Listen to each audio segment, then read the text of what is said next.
So we have to talk about the 4.1 million record breach that the U.S. government suffered after last Tuesday's podcast. Not that that had anything to do with it, of course. Of course, OPM, the Office of Personnel Management, which is the U.S. government's personnel office, which it was revealed hackers believed to be operating from China.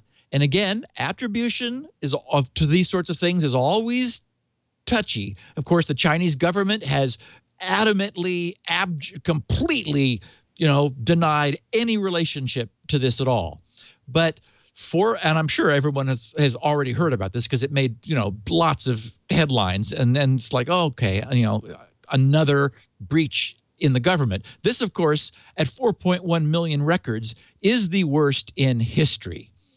Now, in digging around, I ran across a quote that I had to look up who this person was that said this. Her name is Donna Seymour. She's the CIO, which, as we know, is the Chief Information Officer for the OPM, the organization that was breached. And she explained that encryption, I forgot, I just stepped on the lead. This was all in plain text. None of this was encrypted. The 4.1 million records were not encrypted. And so when asked, wait a minute. Jeez. What? She said, quote, encryption and data obfuscating techniques are new capabilities that we're building into our database. That we just discovered. It's too new. And how old is your PGP, Keelio? It's like 2 decades old, right? Yeah, but, we need to move slowly and carefully here in the government. And encryption, we're still trying to kind of figure that out. And then I just think, yes.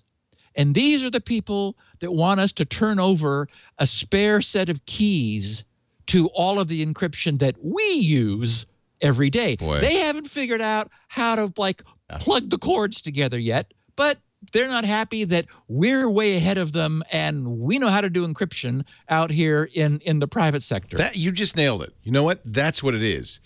They're scared because everybody else understands this stuff and they don't. Yeah. It's exactly it. Leo, it's too new. It's too new. It's brand new. We're still studying the idea. Yeah. The toner is Oh, no, no toner. It's a dot matrix, I promise you. Wow. Yeah. So NBC News had some coverage of this. I mean, everybody covered it. But I saw this. I caught one little piece that had some fun quotes from people from private sector contractors who work with people like dear Donna on her security at OPM. A guy named Richard Bleck is the CEO of a cybersecurity firm, Secure Channels, and they work with many federal agencies. He said, it's not even the money as much as the process involved. Everything gets caught in government glue, is the way he phrased it. And he said, I've worked with these government glue. I've worked with these guys, and you have to go through layers and layers of groups and committees to get anything done. He says it practically takes an act of Congress to change the computer system. And then he asked about them not being encrypted. He said he was mystified that the data in these federal breaches are not encrypted. And then independently, he said, sort of editorializing, he said government networks, or the way he characterized them, are an exponentially growing, sprawling mess, and they are nearly impossible to protect. The Einstein intrusion detection system senses network behavior events. But if you don't know what's normal, how can you ever detect what's abnormal? And so, there you go. Again, we get this, it shouldn't surprise anybody. Have you been to the DMV?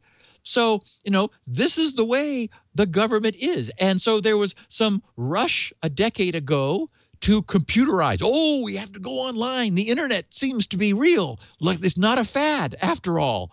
And so all this happened before privacy became an issue. And as you probably know, Leo, if you followed any of the stories, this 4.1 million records goes back decades. This is not like today's records. This is old stuff that was moved online, never encrypted. And now the system is it's essentially too big to manage. They have a difficult time detecting intrusion because it's such a sprawling mess that, as this guy said, has grown exponentially, that they're really not sure where the pieces are and what information is flowing over what wires. It's just, it grew with no regard for security. And in fact, I read elsewhere someone saying that what often happened is security was then an afterthought, and it was almost too late to fix it. We're of course all familiar with the phrase "too big to fail." This is too big to secure. Yeah. It's just like, no, but we just hope nothing bad happens. Security afterthought.